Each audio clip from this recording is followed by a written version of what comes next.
これから関西空港で入国拒否された経緯についてお話しします。3月7日にイギリスの北部から関西国際空港までアムステルダム乗り継ぎで帰るつもりでしたが、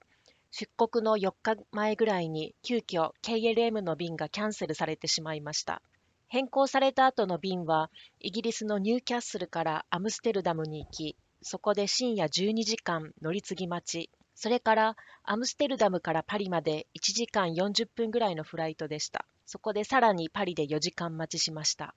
それでやっとパリから関西国際空港まで約15時間のフライトとなりました。これはウクライナ情勢によりたくさんの便がキャンセルされたからです。パリから関西国際空港まではロシアを避け、セルビアや黒海の南部を通るルートでした。その後、数多くの便がさらにキャンセルされたそうで、この不便な便でも乗れてまだ良かったということが分かりました。たくさんのヨーロッパの国は指定国でしたが、急遽3月3日頃から指定国から外された国が多く追加され、帰国後の条件が大幅に緩和されました。ワクチンを3回接種していれば指定国以外からは隔離なし、公共交通機関も使えます。ワクチンを接種していなくても自宅の隔離が可能となりました。ですので私も政府指定のホテルでの隔離なく入国後の検査から24時間以内であれば公共交通機関で帰宅できるので入国後はまだ楽になるかなと喜んでいました。ところが長時間のフライトでとても疲れた後で陰性証明書を見せると係員の人が「これ1枚だけですか?」と深刻な顔で尋ねてきます。私はイギリスで何度もメールや本人に確認して、日本の陰性証明書と同じ形式で陰性証明書を発行してもらったと思ったので、この時ばかりは旅の疲れと相まって凄まじい絶望感に襲われました。まさかの入国拒否です。同じ飛行機に乗った人はスムーズにどんどん次の手続きに入っています。私だけ人がいない別のところへ連れて行かれました。乗っていた飛行機の客室乗務員の人が長いフライトの後で疲れているだろうに呼び出されて来てくれました。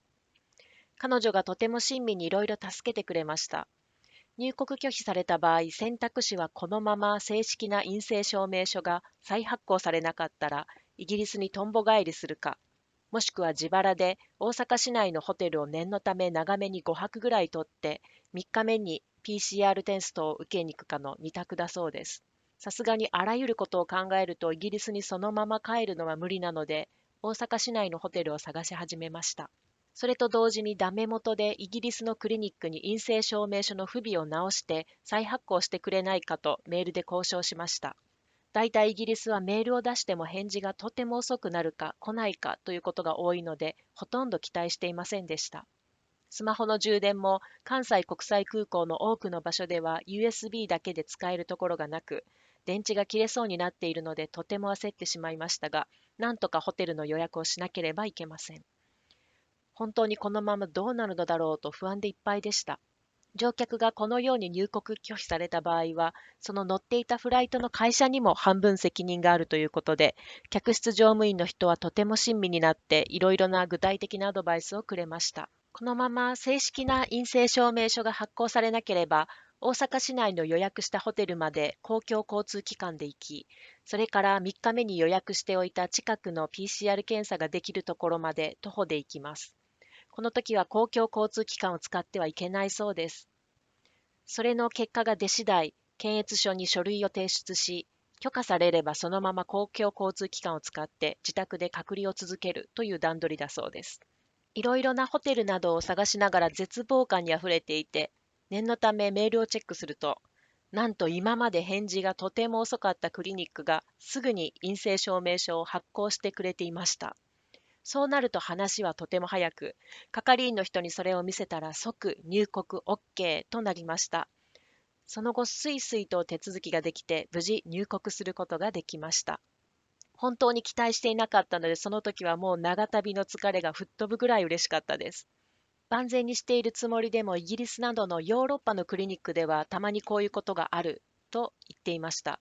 そして今回私はたまたま正式な陰性証明書を発行してもらいましたけれど、なかなかヨーロッパのクリニックはそういうことを認めず、今回のように再発行してもらったのはとても稀なことだそうです。私もメールで再三問い合わせたり、実物を見せて確認しましたが、不備が起こってしまいました。証明書が発行された後、自分で何度もしつこいぐらいに確認した方が良さそうです。以上となります。